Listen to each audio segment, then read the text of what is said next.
Warahmatullahi wabarakatuh. Selamat pagi dan salam sejahtera untuk kita semua. Apa kabar anak-anak? Mudah-mudahan kondisi hari ini makin baik, makin sehat, dan penuh semangat. Hari ini kita akan belajar matematika, melanjutkan materi sebelumnya, masih membahas tentang bilangan pecahan. Bilangan pecahan seperti pada gambar kalian bisa lihat, ini ibarat sebuah roti yang terbagi-bagi, maka dibagi-bagi menjadi banyak ini namanya pecahan. Pecah artinya tidak utuh. Perbandingan pecahan. Pecahan mempunyai nilai penyebut yang sama, dapat dibandingkan dengan membandingkan nilai pembilangnya. Jadi kalau penyebutnya sudah sama, maka pembilangnya yang langsung dibandingkan. Pecahan yang mempunyai nilai penyebut yang berbeda adalah dengan cara menyamakan nilai penyebutnya terlebih dahulu. Jadi kalau kita nemu bilangan pecahan penyebutnya belum sama, disamakan dulu. Lalu tanda perbandingan itu hanya ada 3, lebih besar, lebih kecil, dan sama dengan. Jenis-jenis pecahan.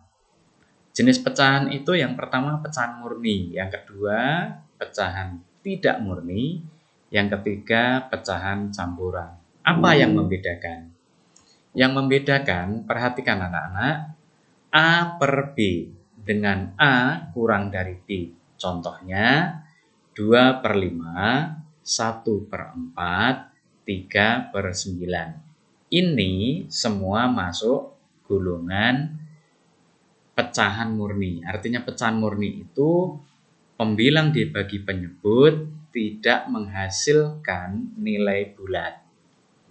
Lalu yang kedua, pecahan tak murni.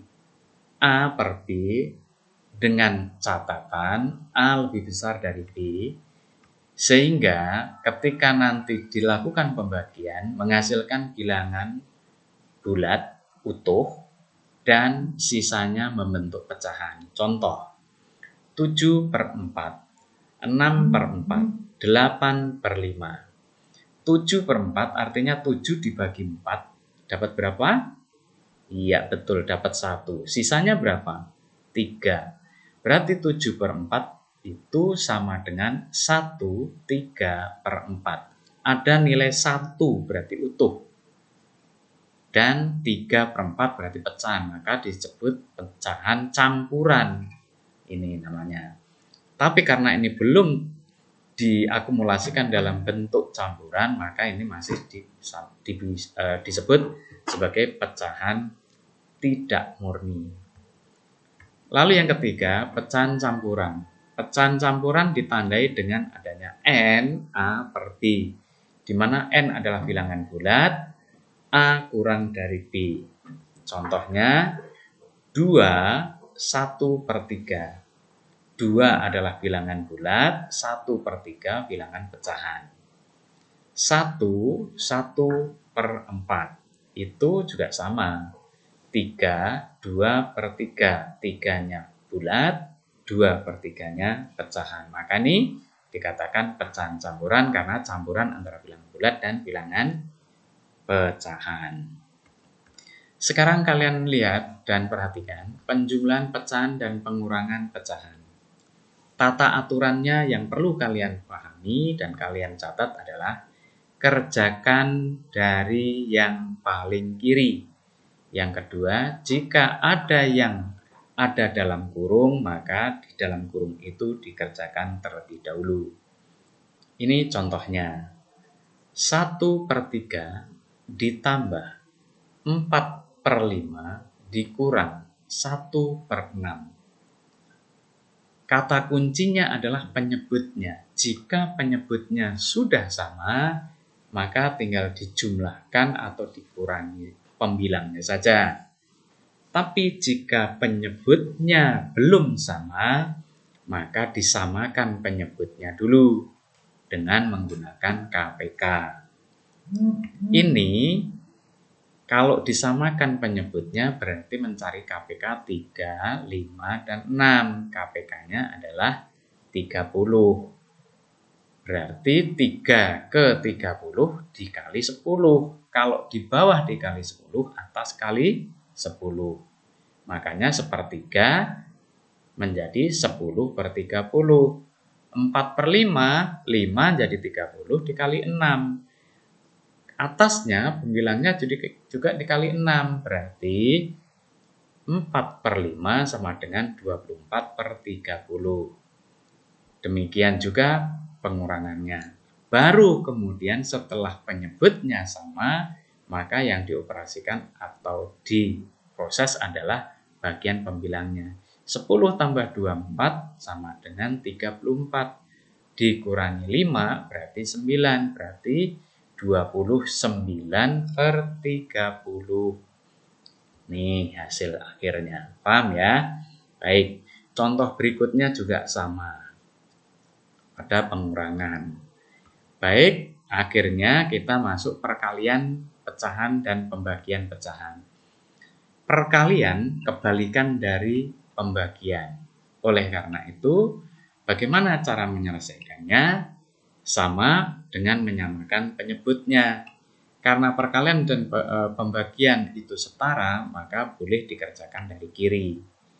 Ini kalau perkalian, pembilang kali pembilang, penyebut kali penyebut. Kalau pembagian itu dijadikan perkalian dengan cara dibalik pembilang dan penyebutnya. Contoh, 1 per 3 dikali 2 per 4 dibagi 1/5 sama dengan 1/3 tetap dikali 2 per 4 tetap. Pembaginya tadi 1/5 dibalik 5 per 1. Maka hasilnya adalah 1 kali 2 adalah 2 dikali 5 sama dengan 10. 3 kali 4 sama dengan 12 kali 1 tetap 12. Berarti 10 per 12. Karena ini masih bisa disederhanakan, maka bisa disederhanakan. Caranya atas dibagi 2, bawah bagi 2. Maka menghasilkan 10 bagi 2 sama dengan 5, 12 bagi 2 sama dengan 6.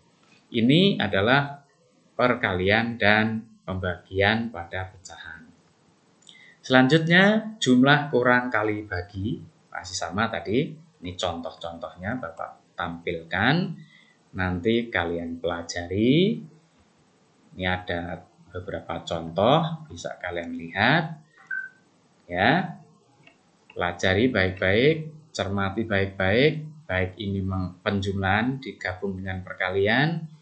Ini pengurangan dengan perkalian, ini perkalian dengan pengurangan, prinsipnya sama. Kalau ada perkalian dan penjumlahan, maka perkalian dulu. Kalau ada perkalian dan pengurangan, perkalian dulu yang dikerjakan. Kalau ada perkalian pembagian, dari kiri dulu. Kalau dari perkalian pembagian ada tanda kurung dulu yang diselesaikan. Anak-anak, sekarang kita lihat contoh-contoh yang lain banyak sekali. Di sini kalian bisa lihat, kalian cermati tata urutannya, tahap demi tahap, langkah demi langkahnya. Nah, seperti ini ada gabungan penjumlahan, pembagian, perkalian. Maka yang dikerjakan dulu adalah nih yang diberi tanda orange atau pink. Ini pembagian dan perkalian diselesaikan dulu karena tingkatannya lebih tinggi dibanding penjumlahan maupun pengurangan. Jadi yang dikerjakan pembagian dan perkalian lebih dahulu, baru penjumlahannya. Oke, ini juga contoh-contoh, nanti bisa kalian pelajari, kalian lihat contoh-contoh itu. Dan di sini Bapak akan berikan contoh soal, silahkan nanti kalian kerjakan contoh-contoh soal ini dengan baik dan dicatat di buku tugas, buku matematika supaya nanti mudah dipahami. Jangan lupa kalian juga boleh membuka di link yang Bapak sudah bagikan supaya kalian bisa belajar di mana saja, kapan saja. Ketika kalian ingin memperdalam sesuatu materi yang belum kalian kuasai, kalian bisa buka linknya di channel Bapak ini. Oke, itu saja. Terima kasih. Selamat bekerja. Semoga sukses. Assalamualaikum warahmatullahi wabarakatuh.